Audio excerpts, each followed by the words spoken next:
मेरे प्रिय भाई और बहनों, जय मसीह। मेरे दोस्त, इससे पहले मैंने जो भी चंदा के विषय में वीडियो बनाया था वो थोड़ा नॉर्मल था, लेकिन मेरे दोस्तों नॉर्मल इसीलिए था ताकि किसी के हृदय को उस बात को सुनने से ठेस ना लगे। लेकिन मैं अब थोड़ा खुल के कहता हूँ, इसलिए मेरे दोस्त वीडियो शुरू करने से पहले मैं सबसे पहले चेतावनी देता हूँ कि इस चेतावनी को आप जरा ध्यान से सुनिएगा। यह वीडियो केवल मसीही भाई बहनों के लिए है, और यदि कोई अदर धर्म से इस वीडियो को देखता है तो ये लोग अपने हृदय में उस बात को ना ले, क्योंकि ये केवल और केवल मसीही लोगों के लिए ही अनिवार्य है। मेरे दोस्त, पहला कुरिन्थी 10:14 कहता है, पौलुस कहता है कि इस कारण हे मेरे प्रियो, मूर्ति पूजा से बचे रहो। मैं बुद्धिमान जानकर तुमसे कहता हूँ, जो मैं कहता हूँ उसे परखो। क्या कहता है? मूर्ति पूजा से बचे रहो। पौलुस कहता है कि मूर्ति पूजा से बचे रहो, लेकिन जब हम लोग चंदा दे देते हैं तो कहीं ना कहीं ऐसा माना जाता है कि ये मूर्ति पूजा के बराबर है। ये चीज माना जाता है, चंदा देना मूर्ति पूजा के बराबर है। यह रियलिटी है मेरे दोस्त की चंदा देना मूर्ति पूजा के बराबर है। लेकिन मेरे दोस्त, यहेजकेल का पुस्तक क्या कहता है? यहेजकेल का पुस्तक यहेजकेल 14:3 में कहता है कि हे मनुष्य के संतान, इन पुरुषों ने तो अपनी मूर्ति अपने मन में स्थापित की है। क्या कहता है? इन पुरुषों ने तो अपनी मूर्ति अपने मन में स्थापित की है। मेरे दोस्त, जो लोग चंदा मांगने आते हैं वे लोग तो अपने ही जो मूर्त सब होता है अपने मन में स्थापित किया है। लेकिन आप तो एक मसीह है ना, हम सब तो एक मसीह है ना, हम लोग तो जानते हैं ना सच्चा परमेश्वर कौन है। तो मेरे दोस्त, सबसे ज्यादा इंपॉर्टेंट बात यह है ना, हम अपने माइंड में क्या सोचते हैं। यदि हम सोचते हैं चंदा देने के टाइम कि नहीं हम चंदा देते हैं, और चंदा देने के टाइम यदि जोर जबरदस्ती से ले लिया जाता है और हमारे माइंड में ये होता है कि हम चंदा दे रहे हैं, तो ये हमारे माइंड में डिपेंड करता है। और यदि वो लोग चंदा मांगता है और हम लोग कुछ और सोच के देखते हैं कि हम लोग अपने गांव के भाइयों को कुछ खाने के लिए पीने के लिए वो पैसा दिया है, अपने माइंड में डिपेंड करता है। परमेश्वर का वचन कहता है कि अपना सोच में निर्भर करता है। वचन कहता है मेरे दोस्त कि वो विश्वास ही के कारण प्रश्न होता है। विदाउट विश्वास का, बिना विश्वास का उसे प्रसन्न करना असंभव है। इसलिए जो अपना ब्रेन है ना, हम अपना ब्रेन में क्या सोचते हैं वो चीज सबसे ज्यादा इंपॉर्टेंट है। वो चीज निर्भर करता है कि हम अपने सोच में,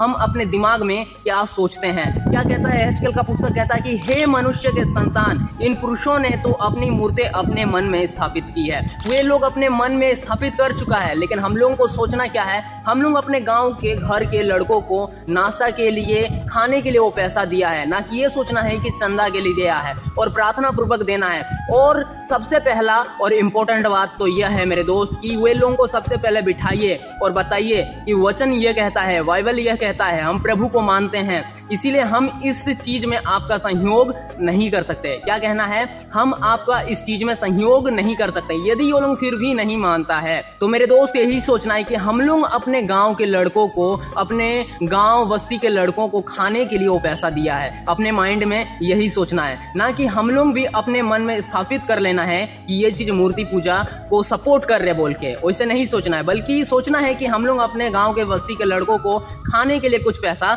दे दिया। मेरे दोस्त देखिए, वचन इस प्रकार कहता है कि क्या तुम नहीं जानते कि तुम्हारा देह जो है वो परमेश्वर का मंदिर है, और तुम यदि उस मंदिर को नाश करते हो तो परमेश्वर तुम्हें भी नाश करेगा। जिस प्रकार मेरे दोस्त, वो जो व्यक्ति है भले परमेश्वर को नहीं जानते, प्रभु को नहीं जानते, तो उनके हृदय में भी एक मंदिर है जो शैतान ने उस चीज को पूरा मजबूती के साथ कब्जा कर चुका है ना। वे लोग नहीं जानते, शैतान उन लोगों को जकड़ के रखा है। तो मेरे दोस्त, हमको सबसे पहले क्या करना है? उन्हें समझाना है कि वचन ये कहता है, वचन इस प्रकार कहता है, इसलिए हम आपको इस चीज में सहयोग नहीं कर सकते। मेरे दोस्त देखिए, अब चंदा देने वाला बात बहुत सारे लोग अलग अलग प्रकार का बात कहते हैं कि हम लोग चंदा नहीं देंगे तो नहीं देंगे। ये बात एक जिद है ना, नहीं देंगे तो नहीं देंगे। देखिए मेरे दोस्त, पुराना नियम जो था ना, पुराना नियम में परमेश्वर ने बहुत ही कड़ा व्यवस्था दिया हुआ था, बहुत ही ज्यादा कड़ा व्यवस्था दिया था। लेकिन प्रभु यीशु मसीह जब इस दुनिया में आए ना, एक नया नियम जारी हुआ। क्या हुआ?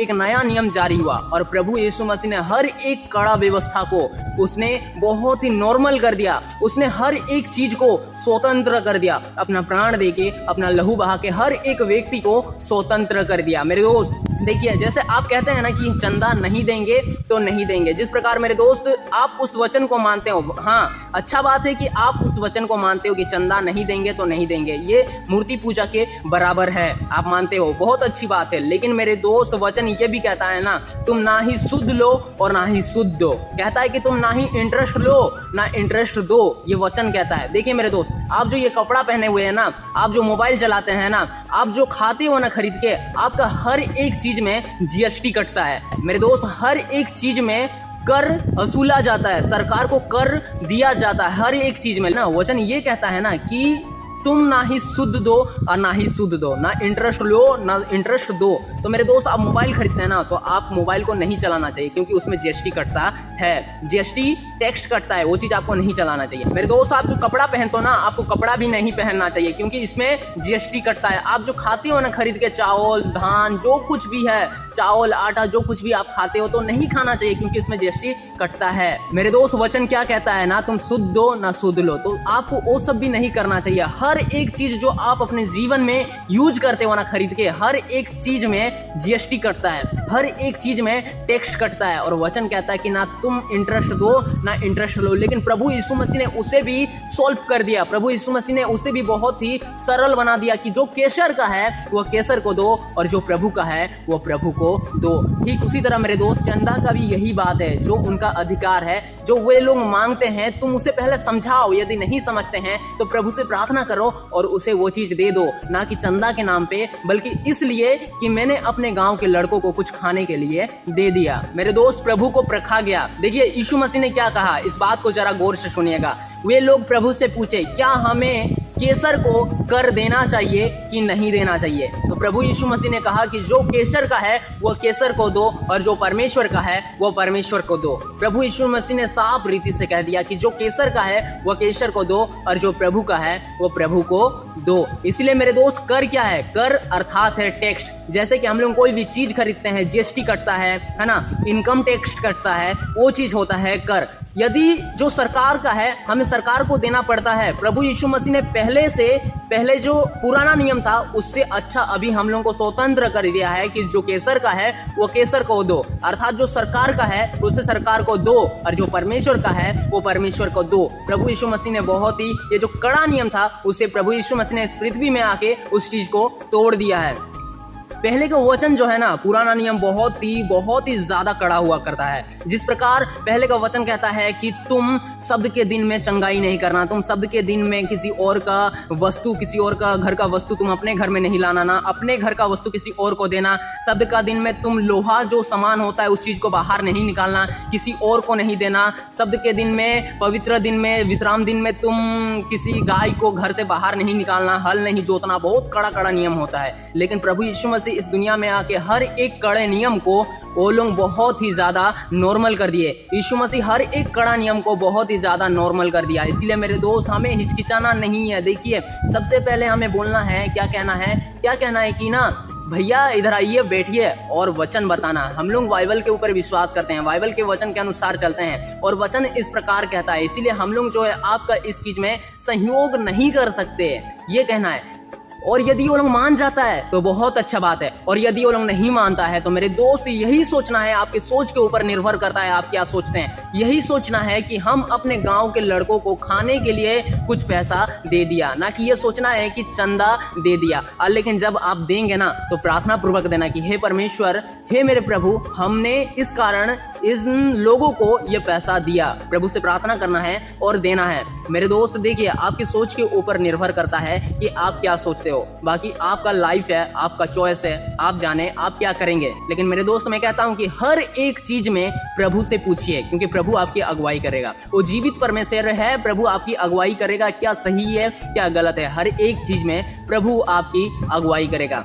मेरे दोस्त, बहुत सारे वचन ऐसे हैं ना जो हमारे दिमाग से बाहर है, हमारे दिमाग से परे है, क्योंकि इस दुनिया को परमेश्वर ने रचा है, दुनिया के कण कण को परमेश्वर ने बनाया है। यदि हम उस वचन को समझने लग जाएंगे ना तो हमारा उम्र भी जो है कम पड़ जाएगा। क्योंकि वचन कहता है कि आदि में वचन था और वचन ही परमेश्वर के साथ था और वचन ही परमेश्वर था। क्या था? वचन ही परमेश्वर था। तो परमेश्वर को जब हम लोग समझने लग जाएंगे ना, जो दुनिया का कण कण को बनाया है, तो हमारा उम्र भी जो है कम पड़ जाएगा। इसीलिए मेरे दोस्त, दोस्त देखिए, प्रभु यीशु मसीह जब इस दुनिया में आए तो बहुत ही ज़्यादा अच्छा, मतलब बहुत ही ज़्यादा नॉर्मल कर दिया। हर एक कड़ा व्यवस्था को प्रभु यीशु मसीह ने बदल दिया। यीशु मसीह ने बदल दिया और कहा कि जो केसर का है वह केसर को दो। मेरे दोस्त, मैं किस प्रकार आपको समझाऊं? मेरे दोस्त देखिए, आपका जीवन है, आपके ऊपर डिपेंड करता है, आपके ऊपर निर्भर करता है आप क्या करेंगे, आपका सोच क्या कहता है, आपका जो माइंड है ना, आपका जो ब्रेन है ना, आपका ब्रेन में आप क्या सोचते हैं, ये चीज़ सबसे ज़्यादा इम्पोर्टेंट है। ये चीज़ सबसे ज़्यादा निर्भर करता है कि आप अपने ब्रेन में, आप अपने माइंड में क्या सोचते हैं। ये सबसे ज़्यादा इम्पोर्टेंट है, ये निर्भर करता है आप क्या सोच के देते हो और क्या सोच के लेते हो, आप किस प्रकार विश्वास करते हो, किस प्रकार विश्वास नहीं करते हो। मेरे दोस्त, आशा करता हूं कि मैंने जो कुछ भी आपको बताया आपको समझ में आया होगा। चलिए वीडियो को यहीं पे समाप्त करते हैं। प्रभु परमेश्वर आपको संभाले और आशीष दे। आमीन।